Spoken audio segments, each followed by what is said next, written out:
V tomto videu si povieme, ako dosiahneš to, aby ťa ľudia rešpektovali a mal si rešpekt, pretože myslím si, že rešpekt je veľmi dôležitá súčasť života a keď ho nemáš, tak sa budeš cítiť zle ako chlap. Začneme s tým, že rešpekt si musíš zaslúžiť. Ľudia rešpektujú ľudí, ktorých obdivujú. Takže ty, ak celý deň len scrolluješ TikTok a honkáš si, tak je veľká šanca, že ťa nikto nebude rešpektovať, pretože najskôr nerešpektuješ ani ty sám seba. Na to, aby ťa niekto obdivoval, musíš spraviť niečo, čo iní nespravia, alebo sa boja spraviť. Je viac takých vecí, čo môžeš spraviť, aby ťa ľudia rešpektovali a v dnešnom videu si povieme, čo to napríklad môže byť. Pre tých ešte, čo nevedia, tak moje meno je Max, podnikám už 4. rok v OnlyFans manažmente a dole v popise máš úplne zadarmo kurz, kde je asi 20 videí ako začať, takže nemusíš si kupovať nikoho iného kurz. A taktiež pozri sa aj môj hlavný kanál, Max Pacnovský, kde rozprávam o OnlyFans manažmente. Teraz sa už môžeme posunúť na ten samotný rešpekt. Takže k bodu, že sprav niečo, čo iní muži nerobia. To znamená, že máš spraviť niečo ťažké.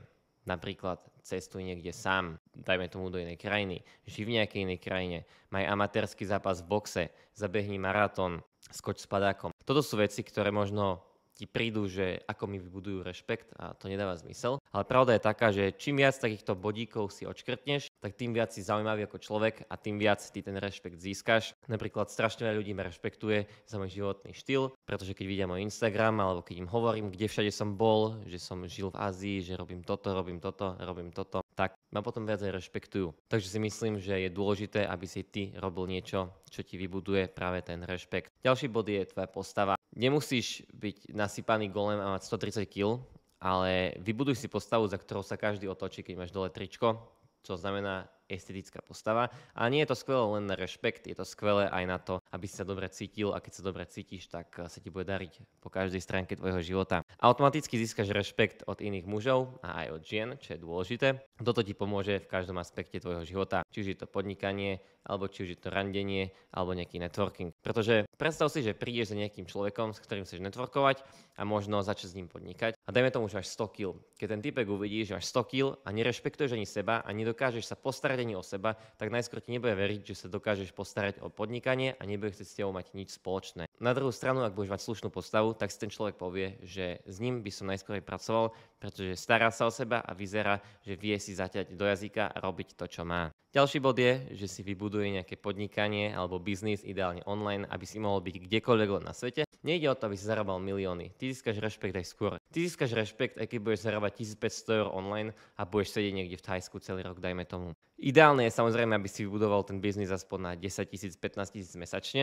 ale nepotrebuješ na také veľké čísla to vybudovať, aby si získal ten rešpekt. Takisto potom môžeš postaviť pekný dom s bazénom. Kúpiš si apartman niekde v Dubaji, v Thajsku a tak ďalej. Kúpiš si dobré auto, dobré oblečenie. Toto sú všetko materialistické veci, ale pravda je, že v dnešnom svete ti práve tieto veci získajú ten rešpekt a preto ich treba spomenúť, aj keď možno s tým úplne nesúhlasíme, ale bohužiaľ taká je doba. Ďalší bod je, že buď líder. Organizuj spoločné akcie, buď ty ten, čo kamošom stále povie, kde idete a ten, čo stále rozhoduje. Ako náhle získaš túto pozíciu a budeš stále rozhodovať o všetkom a tak ďalej, tak na jednu stranu síce budeš mať viac starostí, lebo ty budeš ten, na koho sa bude každý obracať, ale na druhú stranu každý ťa bude rešpektovať a každý, keď bude mať nejaký problém, tak príde za tebou, pretože vie, že ty budeš ten vodca v tej skupine, takisto ako keď máš vlkov a jeden je ten vodca, tak i ty budeš vodca svojej smečky. Ďalší bod, ktorý si myslím, že je veľmi dôležitý, nielen kvôli rešpektu, ale aj kvôli sebe samému, je, aby si pomáhal iným bez toho, aby si niečo čakal od toho naspäť. Samozrejme začníme s rodinou, pomáhaj hlavne svojej rodine. Potom, keď už pomôžeš rodine, pomôž aj svojim kamarátom a potom, keď pomôžeš kamarátom, tak pomáhaj ľuďom, ktorých nepoznáš. Či už to bude, že pomôžeš niekomu vyniesť nákup hore nejakej starej pani, alebo necháš type pekný v reštaurácii.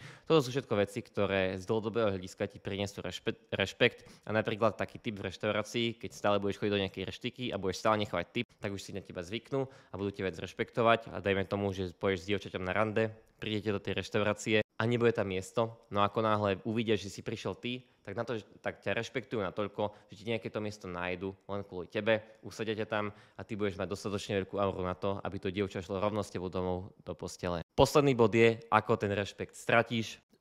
Hlavne ho stratíš vtedy, keď nespravíš to, čo si sľúbil, pretože slovo muža je jeho zárukou a ak nedokážeš rešpektovať ani svoje slovo, tak nedokážeš rešpektovať nič.